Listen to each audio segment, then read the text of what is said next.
Over the past 30 years, gaming has evolved from an antisocial single-player experience into a giant worldwide multiplayer community. But how did this dramatic change happen? Most of us will be familiar with classic single-player games such as Super Mario Bros. In 1985, which may have played a big part in our childhood.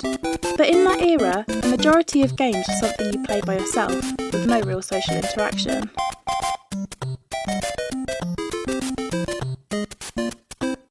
Despite this, multiplayer gaming wasn't far away. In the 90s, LAN gaming allowed people to play multiplayer games in the same room, beginning the era of social gaming. After the internet was widely introduced to games, this gaming community evolved into the worldwide social experience we have today. But what's the next step?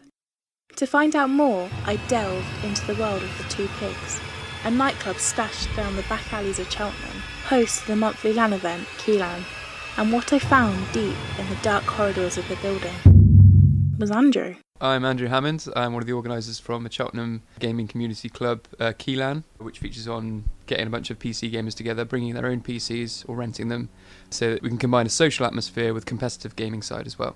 I asked Andrew about Keylan and whether he feels it has progressed the development of gaming communities. Yeah, definitely. I think one of the integral parts of gaming is experiencing something with other people and to share your experience with other people. I think Keylan offers gamers to congregate in a single area and share really fantastic competitive experiences with each other, which I think is going to be the next step. Obviously, the way that multiplayer gaming has progressed over the last 10, 20 years is really something. I mean, from spending evenings on a couch sat next to your best mate playing with an N64 controller, right up until nowadays where you're kind of excluded from the interaction with your other competitors via the internet. So what we're trying to do with Keylan is trying to bring that social interaction back so you have a tangible atmosphere around you to have a great shared experience.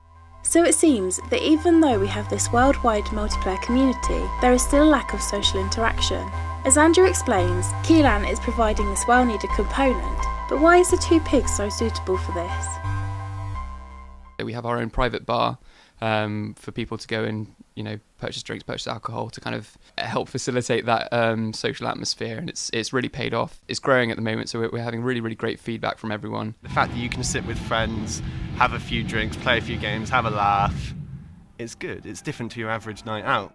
The Two Pigs certainly is the right venue for Keylan and what it stands for. Andrew has taken the concept of LAN gaming that predates today's giant online community and used it to allow people to socially connect on a whole new level. So can introducing LAN to today's gaming community be the key to the next step in social gaming? Oh yeah, 100%. I mean, LAN's been around for a long, long time now, and over recent years, you can look to places like in Sweden. They hold an event called DreamHack, which I think is the world's largest LAN event. And I think those kind of events, those large-scale events, have really kind of made the path for smaller events like Keylan, all over the UK, all over the world, in fact, to kind of create hubs for gamers to all have their social interactions with each other and kind of build friendship and really discover kind of other people with similar interests, which I think is absolutely key to gaming because it's such a social piece of media, but people very rarely kind of experience or share experiences with one another, and I think that's so important. It's clear that Andrew is confident in his trust in LAN, but what about the Keylan community? To find out, I left the safety of the top floor offices and began my descent through the dark corridors of the Two Pigs and out into the backyard, passing rows and rows of tables. I eventually arrived at the back wall and was greeted by a dark figure. Breaking its stare from the wall, the figure slowly turned to face me. It was Keylan regular Matt Davis.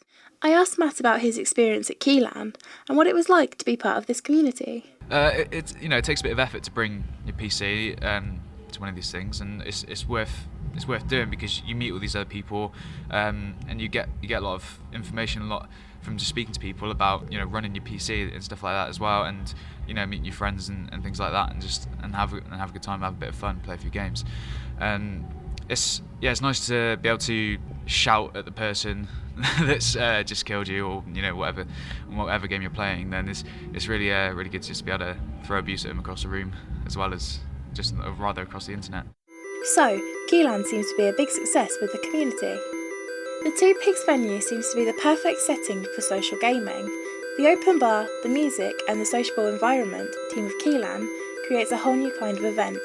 And with this becoming more and more popular every day, it could very well lead to the next step for gaming communities, one which eliminates the distance between players and brings us all together to share in the fun. Check out the Two Pigs and Keylan for a great new experience in Cheltenham.